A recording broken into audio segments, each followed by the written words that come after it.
Okay, I'm just going to be one of those people that sits in the car and this is our journey. Welcome to the Betancourts homestead. I'm going to be one of those people that sits in this car and talks for a moment because I'm having a really hard time with what I'm seeing going on in the world. My YouTube feed is full of fear. You've got to buy this or it'll be out. These are the 15 foods that are going to be short. Or I went to Aldi's and paid 69 cents for this can of tomatoes, and last week it was 49 cents, and last month I paid 33 cents, and I have my receipts to prove it. Get them now while you can. I get anxiety just talking about it. Like, can we have a little brief conversation about this? We should not be living in fear. I'm not going to live in fear. I'm not going to be scared and making sure I have everything.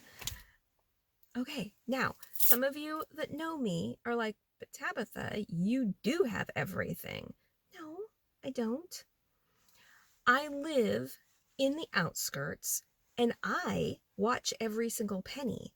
And I do not like to waste money spending gas driving to the grocery store, which is not close. It's not around the corner like it used to be.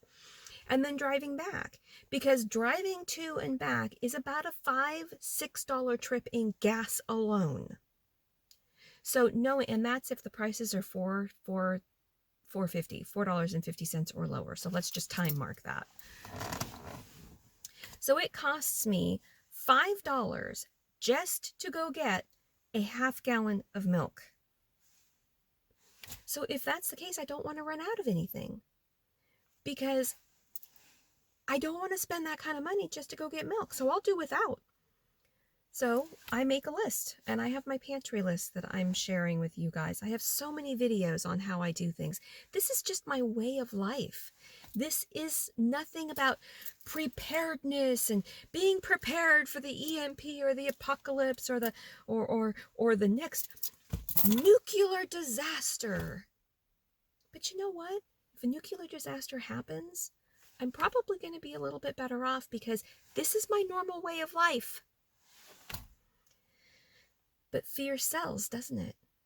Fear sells.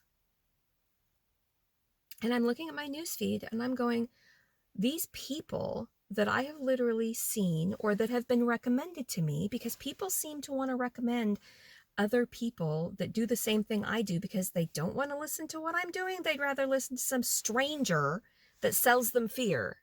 Go for it. Go for it. I don't care. I would prefer you not watch my channel if you live near me because I really don't want you to know everything I'm doing. I'd prefer to tell you and have conversations with you around a cup of coffee and build a relationship between us and share life together. Oh, but no, that doesn't happen. You think you know me because you watch me, but you don't really know me. I refuse to sell fear. My headlines are geared and my thumbnails are geared more towards funny, happy, oh my gosh, look at the stupid thing I just did, rather than the, we're all gonna die! Let's save that for a snowstorm.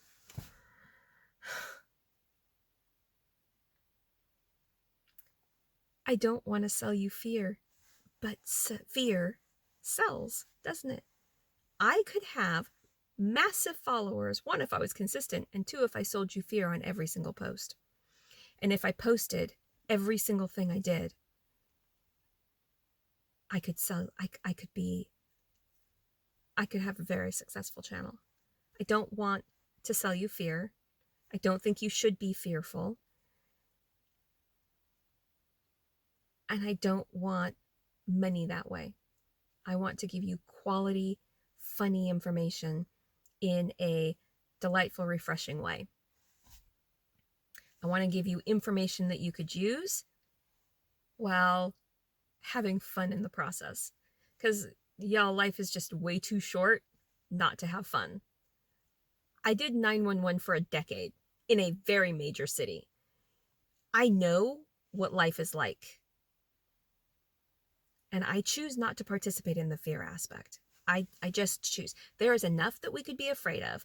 I could be terrified of a nuclear war coming. I could be terrified of World War III. I could be terrified of another Great Depression.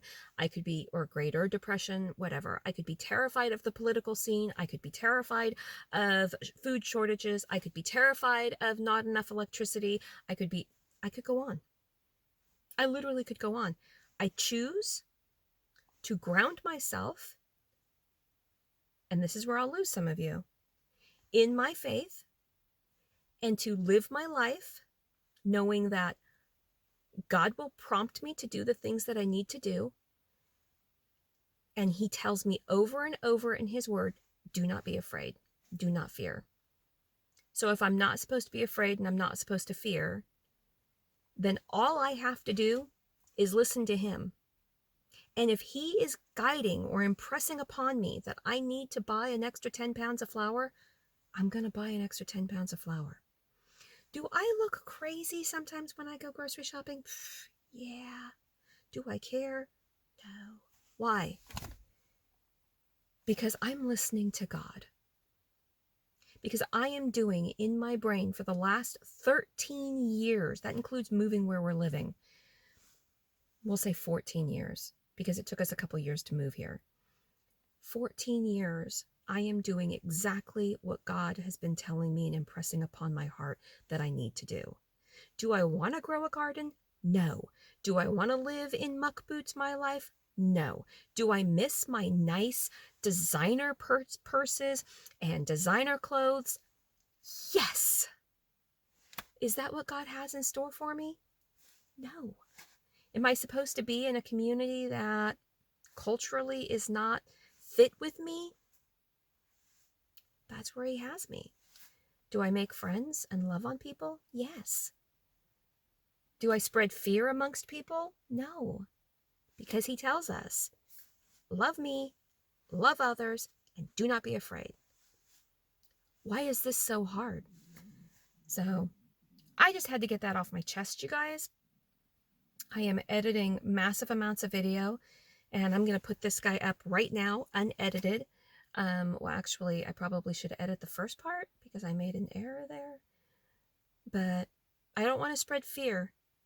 I want to spread happiness. So this is the channel that you come to when you want to learn something and you want to have fun in the process, and you don't want somebody constantly telling you, you should go do this right now. What does that solve? Here's what I was telling my husband yesterday. And I'm going to tell you. I could sell fear and I could make everybody go out and do things because they're afraid and scared. Or I could sell the solutions and leave it up to people and leave it up to God. There are some people that have absolutely no clue what's coming. There are some people that really don't care. Okay, we're all different. But if God is putting in your brain or your heart or your soul or impressing upon you, you know what? You really should buy a little bit more food than you have in this house. And you don't do it, and something bad happens and you now need it, that's on you. That's on you. If you do it, perfect. You followed what he wanted you to follow. Now you may be able to bless other people that he never even gave that inclination or impression upon. You may be able to help totally innocent people that had absolutely no idea that they were supposed to be doing this, because there are people out there that have absolutely no clue what is going on around, but they know everything the Kardashians are wearing. Just got to put that out there, right? But if he's impressed it upon you, don't live in a state of fear. Just live in the state of knowledge that if you don't do what he's impressing upon you,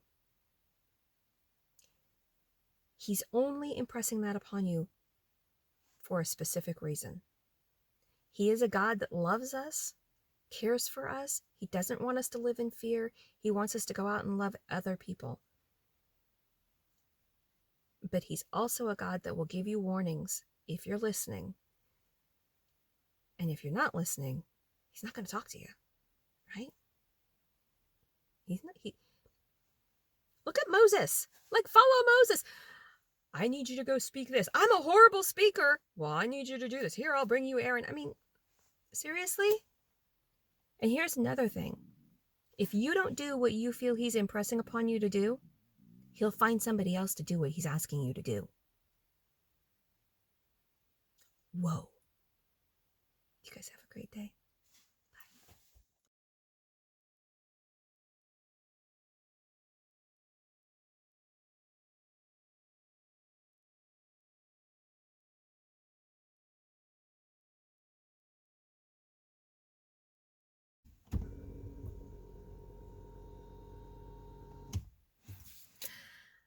I'm going to be one.